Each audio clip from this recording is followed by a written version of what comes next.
الأحق لأنه مصر ملك في إفريقيا وكلنا ضياف عنده رياضيا وكرويا. أخ محمد، هل نتفق على أنه مصر في كأس إفريقيا هو ملك إفريقيا وكلنا ضياف عنده، والأهلي أيضا ب20 لقب، 20 لقب الأهلي، أكثر من 20 لقب إفريقي. نحن نتحدث عن أسياد القارة كرويا. تذهب وتناصر منتخبا آخر، تناصر المنتخب البنين على أخوك في الله والعرق والدين. هل يقبلها عقل هذه الأشياء؟ السلام عليكم ورحمة الله وبركاته. أهلا بكم في فيديو جديد وفيديو جميل يا جماعة. وفي الفيديو بتاعنا النهاردة هنشاهد الإعلام الجزائري بيتكلم كلام قوي جدا يا جماعة عن منتخب مصر وعن الأحداث طبعا لمنتخب مصر وأزمة الكابتن حسام حسن وإيه اللي حصل بالظبط طبعا في المغرب. تعالوا بينا مع بعض على طول نخش نشوف الإعلام الجزائري بيتكلم إيه عن مصر وعن المصريين وعن المنتخب المصري ونرجع تاني. يلا بينا. شوف الأخ محمد، هذا لا يمنع أن المنتخب المصري لم يلعب جيدا، ولكن كل ما قاله صحيح. نحن رياضيا ربما رياضيا نستعرف أن المنتخب النيجيري كان أحسن منا في ربع النهائي. نعم. ولكن مصر لما احتضنت كأس إفريقيا 2019 فزنا، الجزائر فازت بكأس إفريقيا 2019، مصر فتحت ذراعها لكل المنتخبات العربية. ولكن هل فتحت هل فتح ذراعها لكل المنتخب العربية؟ هل يحق بربك الأخ محمد أنه منتخب مصري وكان منذ بداية الدورة يلعب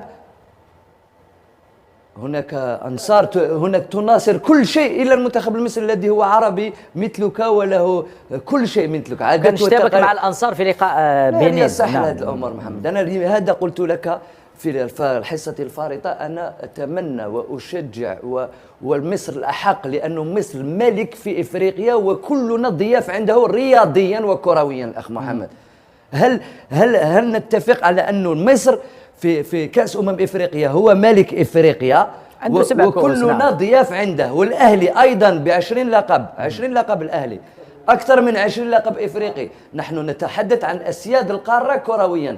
تذهب وتناصر منتخبا آخر، تناصر المنتخب البنين على أخوك في الله والعرق والدين. هل يقبلها عقل هذه الأشياء؟ تناصر كل المنتخبات إلا منتخب مصري. من الطاقم الفني؟ الطاقم الفني حسام حسن الذي هو عميد الكرة المصرية وأكثر واحد من سجل أهداف في كأس إفريقيا، وإبراهيم حسن مع مرزقان شعبان أحسن مدافع أيمن إفريقي لكل الأوقات. أنا بالنسبة لي كيف تشجع؟ هنا نعرف من هو جارنا ومن هو عدونا. الأخ محمد، يجب على كل جزائري غيور على بلده وكل مصري الذي أشاطر أنه حسام حسن الرأي يعرف من هو عدوك ومن هو صديقك ومن هو جارك. لكن أمن ربما بعض المغاربة يقول لك هذه مجرد كرة قدم وأنا أناصر بوركينا فاسو أو أناصر البنين أو أناصر أي منتخب أريده. يقول لك مجرد كرة قدم، هذه ليست حرب. لا محمد، سامحني الأخ محمد، هذه ليست مجرد كرة قدم. أنا بالنسبة لي منتخب مصري، شوف ركز الأخ حسام حسن ركز على أمر مهم جدا. أنت تناصر غير كرة قدم. أنا بالنسبة لي لو تناصر منتخبا غير المنتخب المصري الذي قلت الآن بالفم المليان أنه السيادة إفريقيا، أنت لا تناصر كرة القدم. سهل جدا، المعادلة بسيطة الأخ محمد. أنت تناصر يعني كل شيء إلا كرة قدم. أنت تناصر الأخ محمد الذي ناصر في مباريات مصر المنتخبات الأخرى غير أنت لا تناصر كرة القدم باعتبار مصر. نعم محمد، شيء غير حتى الجزائر محمد نصروا كل شيء الا الجزائر ولا شو تونس ايضا عرفوا الان ما ناصروش المنتخبات العربيه الثلاث اللي كانوا داروها كما يقول لك عمدا باش ماذا بهم تخرج وما تكونش معهم تلاقيهم. فلسطين لما اتت الى الجزائر ليس بالمدى القريب وليس البعيد، الأنصار الجزائرية ناصرت فلسطين. وكم من مباراة لعبناها في 5 جويلية. أنت هاي الناس اللي تعرف كرة قدم واللي تعرف الأخ واللي تعرف الدين واللي تعرف الأصل والفصل. هنا نعرف أنا الأنصار الجزائرية في ملعب 5 جويلية ناصرت فلسطين كل المباراة. وهل خرجنا هللنا وقلنا لا يصح؟ بل يصح الأخ محمد، لأننا نعرف من حيث أتينا وإلى أين. السلام عليكم. الحقيقة بكل أسف كنا نتمنى أن لا تصل الأمور إلى هذا الحد من التراشق والتلاسن بين الإعلام المغربي والإعلام المصري والإعلام الجزائري لان في النهايه احنا كلنا اشقاء يا جماعه، وكلنا عرب، وما ينفعش التلاسن والتراشق ده والتعصب. وفي النهايه هي كلها كره قدم، بطوله ستنتهي على اي حال من الاحوال، لكن العلاقات الاخويه هي المستمره. انا في بدايه البطوله كنت شايف الجماعه اهل المغرب الشقيق كانوا بيشجعوا منتخب مصر. وصلتوا معايا لحد كده، يا ريت ما تنسوش ادعموا بلاك الفيديو، اشتراك في القناه عشان يوصلكم كل جديد. اكتبوا لي رايكم في الكلام طبعا القوي والكلام الجميل اللي احنا بنسمعه من طبعا الاعلام الجزائري عن منتخب مصر وعن طبعا المصريين. يا جماعه نكمل مع بعض الفيديو ونرجع تاني، يلا بينا. الحقيقه ما نقدرش ننكر في دور المجموعات كانوا بيشجعوا منتخب مصر بكل قوه. بداية الأزمة عشان نكون بس واضحين وندي كل واحد حقه، بداية الأزمة كان بعد مباراة تنزانيا والمغرب. طبعا تنزانيا والمغرب اتقابلوا في دور ال16. كان في بعض الإعلاميين المصريين اتكلموا على أن تنزانيا لها ضربة جزاء والتحكيم ومش التحكيم، والإخوة المغاربة أخذوا الموضوع ده يعني على محمل سيء، وما قبلوش أي كلام فيه تشكيك في وصول المغرب أو كده. واتكلموا بعض الاعلاميين المصريين بكل امانه، اتكلموا عن ايه التحكيم. بدا السوشيال ميديا المغربيه وناس برضه استغلوا النقطه دي استغلال خطا، وبداوا يروجوا لها كتير في المغرب، وبداوا يحرضوا الجماهير المغربيه ان هي لا تشجع منتخب مصر. بدا بعد كده جمهور المغرب يميل الى تشجيع اي فريق قدام مصر، وكانت البدايه من بنين، وبعدين ماتش كوت ديفوار، واخيرا ماتش السنغال. لقينا منتخب جماهير المغربيه بتشجع وبجنون اي فريق يقابل مصر، منها طبعا الناس اللي هم محرضين من السوشيال ميديا، والناس طبعا بتتمنى عدم وصول مصر للنهائي. طبعا في النهايه هو ده تنافس، مفيش مشكله يعني، سواء كان الفريق الفائز او الخاسر، ده تنافس واللي يوصل يستحق.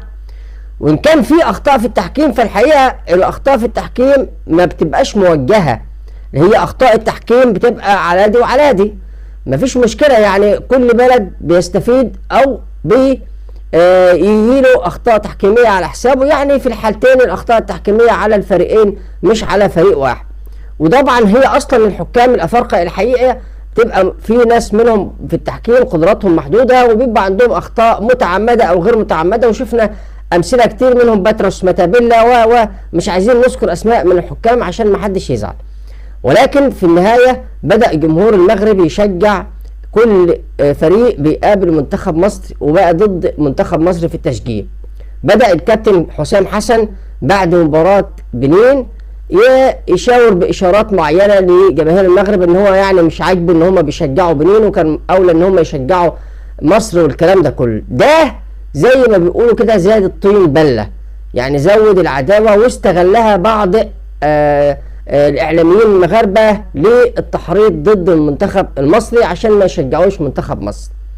طبعا الحقيقة بكل أمانة زادت اللي هو النهاردة أكتر وأكتر في المؤتمر الصحفي ببعض الأسئلة الاستفزازية، وما يزعلوش مني من الإخوة المغاربة، لأن المؤتمر الصحفي في النهاية ده كان معمول عن مباراة نيجيريا، مباراة مصر ونيجيريا لتحديد المركز الثالث والرابع.